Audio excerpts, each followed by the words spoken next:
Hello everyone, आप देख रहे हैं मेरा यूट्यूब चैनल क्रिएटर स्पेस। आज मैं ICSC board class 9th and 10th से महायज्ञ का पुरस्कार जिसे यशपाल जी ने लिखा है, इस कहानी के उद्देश्य, शीर्षक की सार्थकता और कहानी का सारांश आपको समझाने का प्रयास करती हूँ। तो आइए प्रारंभ करते हैं। कहानी का उद्देश्य क्या है? इस कहानी में लेखक ने यह बताने का प्रयास किया है कि किसी भी अच्छे कार्य का पुण्य का फल अवश्य मिलता है। कोई भी परोपकार अथवा पुण्य के लिए किया गया कार्य बेकार कभी नहीं जाता। वह एक प्रकार का यज्ञ है। एक धनी सेठ थे, धर्मपरायण और विनम्र। सेठ ने अनेक यज्ञ किए थे और दान में न जाने कितना धन दीन दुखियों में बांट दिया था। दिन पलटे और सेठ के यहाँ गरीबी आ गई। उन दिनों यज्ञ बेचने की प्रथा थी। सेठ भी अपनी यज्ञ बेचने के लिए कुंदनपुर के सेठ के यहाँ चलने को तैयार हुए। सेठानी ने रास्ते के लिए रोटी कपड़े में बांधकर सेठ को दे दी। रास्ते में एक भूखे कुत्ते को देखकर सेठ ने चारों रोटी उसको खिला दी। फिर वह सेठ के यहाँ कुंदनपुर पहुंचे तो उनकी सेठानी ने उससे महायज्ञ बेचने को कहा। यज्ञ बेचने आए सेठ ने कुत्ते को रोटी खिलाने को महायज्ञ नहीं समझा और वापस लौट आए।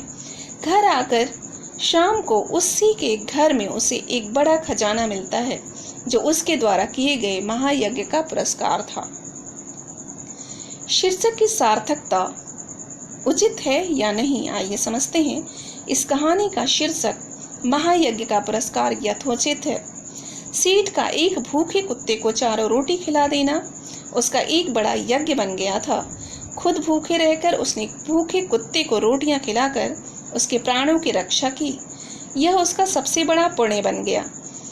कुंदनपुर की सेठानी ने इसी महायज्ञ को खरीदने का प्रस्ताव रखा।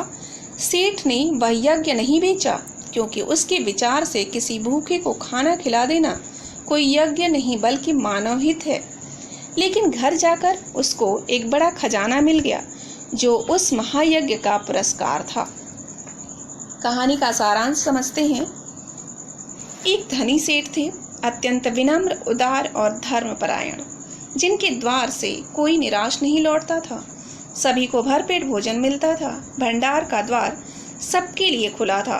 सेठ ने बहुत से यज्ञ किए थे और दान में न जाने कितना धन दीन दुखियों में बांट दिया था। अकस्मात दिन फिरे और सेठ को गरीबी का मुंह देखना पड़ा। संगी साथियों ने भी मुंह फेर लिया। उनके भूखों मरने के दिन आ गए थे। उन दिनों एक प्रथा थी कि यज्ञों के फल का क्रय विक्रय अर्थात बेचना और खरीदना हुआ करता था। छोटा बड़ा जैसा यज्ञ होता उनके मूल्य भी उनके अनुसार मिल जाते। सेठानी ने सेठ जी से एक यज्ञ बेचने को कहा। कुंदनपुर में एक धन्ना सेठ रहते थे और यह अफवाह फैली थी कि उनकी सेठानी को कोई दैवी शक्ति प्राप्त थी। सेठ ने उन्हीं के पास जाने का निश्चय किया। अगले दिन सेठानी ने 4 मोटी मोटी रोटियां बनाकर एक पोटली में बांधकर सेठ जी को दे दी। सेठ सुबह जल्दी ही कुंदनपुर की ओर चल दिए। धूप तेज थी। आधा रास्ता पार कर लिया तो वृक्षों की छाया और कुआं देखकर सेठ रोटी खाने बैठे।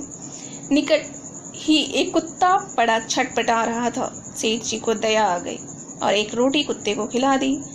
कुत्ता भूखा था। रोटी खाकर उसके शरीर में थोड़ी जान आ गई। वह मुंह ढाकर सेठ की ओर देखने लगा। सेठ सोचा कि एक रोटी और खिला दूं तो चलने योग्य हो जाएगा। सेठ ने और एक रोटी टुकड़े टुकड़े करके उसे खिला दी। वह खिसक कर सेठ के पास आ गया। सेठ ने सोचा कि एक और रोटी इसे खिला दूं, मैं तो एक ही रोटी खा लूंगा। सेठ जी ने तीसरी रोटी भी उसे खिला दी। अब कुत्ते की आंखों में करुण याचना थी। सेठ ने सोचा न जाने कितने दिनों से यह भूखा है। अतः सेठ ने चौथी रोटी भी कुत्ते को खिला दी और स्वयं पानी पीकर अपनी यात्रा पर चल दिया। दिया जलने तक सेठ कुंदनपुर पहुंचे और धन्ना सेठ को अपने आने का प्रयोजन बताया। धन्ना सेठ की पत्नी ने कहा कि हम यज्ञ खरीदने को तैयार हैं, पर आपको अपना महायज्ञ बेचना होगा। सेठ ने बताया कि उसने कोई महायज्ञ तो नहीं किया। धन्ना सेठ की पत्नी ने उसे समझाया कि एक भूखे कुत्ते को जो 4 रोटी तुमने खिलाई है वह महायज्ञ है। सेठ को नहीं लगा कि किसी कुत्ते को रोटी खिलाना कोई महायज्ञ है। अतः सेठ ने मना कर दिया और अगले दिन शाम को अपने घर आ गया। सेठ ने अपनी पत्नी को पूरी कथा सुनाई। सेठानी इस बात से बहुत खुश हुई कि सेठ जी ने विपत्ति में भी अपना धर्म नहीं छोड़ा। रात के अंधेरे में सेठानी ने दीपक जलाया तो दलान में किसी पत्थर से उसका पैर टकरा गया। वह पत्थर अपने आप उठ गया। सेठानी ने उसे उठाकर देखा तो सीढ़ियां निकल आई। दोनों ने नीचे आकर देखा तो उनकी आंखें चौधियाने लगी। सेठ ने देखा कि वह एक विशाल तहखाना है और जवाहरातों से जगमगा रहा है। यह देखकर दोनों आश्चर्यचकित रह गए। उन्हें अदृश्य पर स्पष्ट स्वर में सुनाई दिया, ओ सेठ, स्वयं भूखे रहकर अपना कर्तव्य मानकर प्रसन्नचित मन से तुमने जो मरणासन कुत्ते को चारों रोटियां खिलाकर उनकी जान बचाई, उस महायज्ञ का यह पुरस्कार है। सेठ और सेठानी दिव्य वाणी सुनकर कृतकृत्य हुए और धरती पर माथा टेककर भगवान के चरणों में प्रणाम किया।